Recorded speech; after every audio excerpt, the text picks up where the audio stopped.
भाजपा प्रत्याशी व सांसद रविंद्र कुशवाहा के नामांकन सभा में पहुंचे डिप्टी सीएम ब्रजेश पाठक विपक्षी दलों पर जमकर साधा निशाना।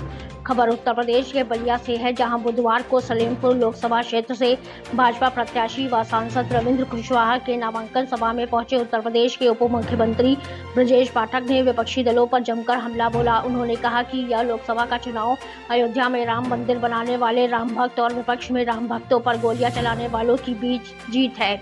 डिप्टी सीएम ने कहा कि 500 वर्षों के संघर्षों के बाद अयोध्या में भव्य राम मंदिर का निर्माण हुआ है।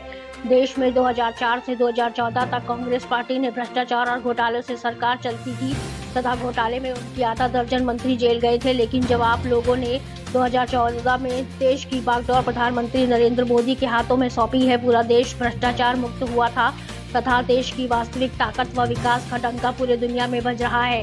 उन्होंने कहा कि भाजपा सरकार में आवास से लेकर शौचालय तक व माताएं बहनों की सुरक्षा की गारंटी भारतीय जनता पार्टी की ही सरकार में संभव है। सांसद रविंद्र कुशवाहा को जिताने की लोगों से अपील भी किया।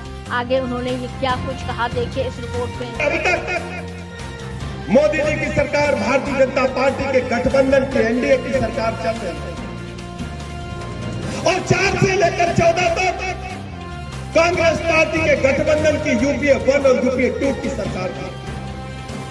अगर बहुत लंबा इतिहास न देखे तो कांग्रेस पार्टी ने 4 से लेकर 14 तक देश के अंदर भ्रष्टाचार के सारे पैमाने तोड़ने का काम किया था।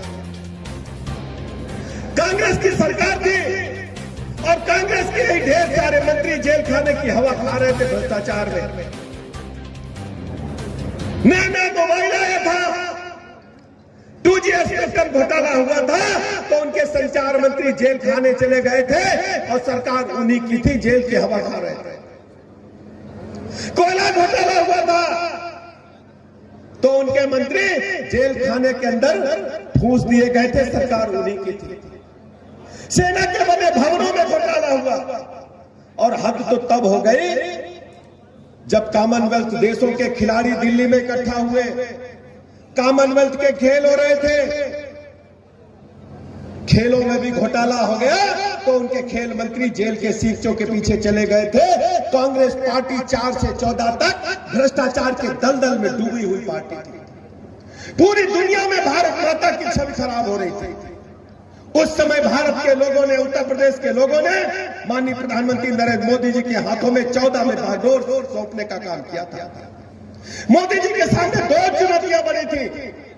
एक तो दुनिया के पैमाने पर भारत की वास्तविक प्रत्याशी आदरणीय रविंद्र कुशवाहा जी प्रचंड बहुमत के साथ जीत रहे हैं। सभी जाति धर्म संप्रदाय के लोग एकजुट होकर के उन्हें अपना आशीर्वाद दे रहे हैं। माननीय मोदी जी की जो गरीब कल्याण योजनाएं हैं उनको जन जन तक पहुंचाने में हमारी सरकार सफल हुई है। लोगों का भरोसा भारतीय जनता पार्टी के प्रति लगातार बढ़ रहा है और विपक्ष के पास कोई मुद्दा नहीं है। समाजवादी पार्टी पूरी तरह से डिरेल्ड है, कंफ्यूज्ड है। जिस ढंग से समाजवादी पार्टी के लोगों ने भगवान राम के अस्तित्व को मानने से इनकार कर दिया। उन्होंने कहा अयोध्या में जब राम का मंदिर बना है वो बेकार है, पाखंडियों का जगह है। मैं इस बयान की बहुत भर्त्सना करता हूं और आने वाले दिनों में समाजवादी पार्टी को इसका खामियाजा भुगतना पड़ेगा। मायावती ने आकाश आनंद को सैम पित्रोदा ने जो बयान दिया है, देखिए कांग्रेस की मानसिकता झलकती है। जो कांग्रेस ने अपने मैनिफेस्टो में कहा है कि हम संपत्ति की स्क्रीनिंग करेंगे, आपके यहाँ जो गहने हैं उनकी स्क्रीनिंग करेंगे, उसके तत्काल बाद दूसरे दिन ही उन्होंने अपना बयान जारी करके कहा कि अमेरिका की तरह विरासत टैक्स भारत में भी लगना चाहिए। 50% आपकी पैतृक संपत्ति जो हमारे पूर्वजों की बाप दादे की संपत्ति है उस पर नजर कांग्रेस गड़ाए है। कांग्रेस को इसका खामियाजा भुगतना पड़ेगा और कांग्रेस के और भी दुर्दिन आने वाले हैं। उत्तर प्रदेश में 0 सीट कांग्रेस को मिलेगी।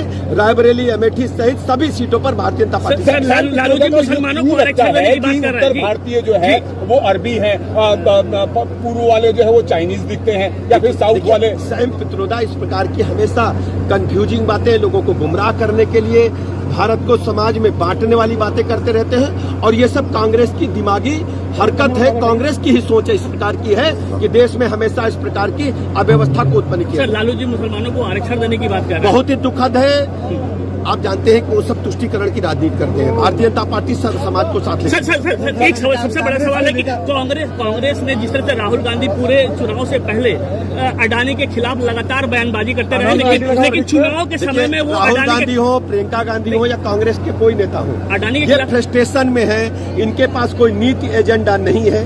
पिछले 60-70 साल जो इन्होंने देश में शासन किया है, भ्रष्टाचार के दलदल में डूबे हुए लोगों का समूह है और केवल अपने बेटा बेटी को सेट करने में विपक्षी पार्टियां लगी हैं, जबकि भारतीय जनता पार्टी सर्व समाज की पार्टी है। सर अडानी के खिलाफ चुनाव में नहीं बोल रहे हैं सर।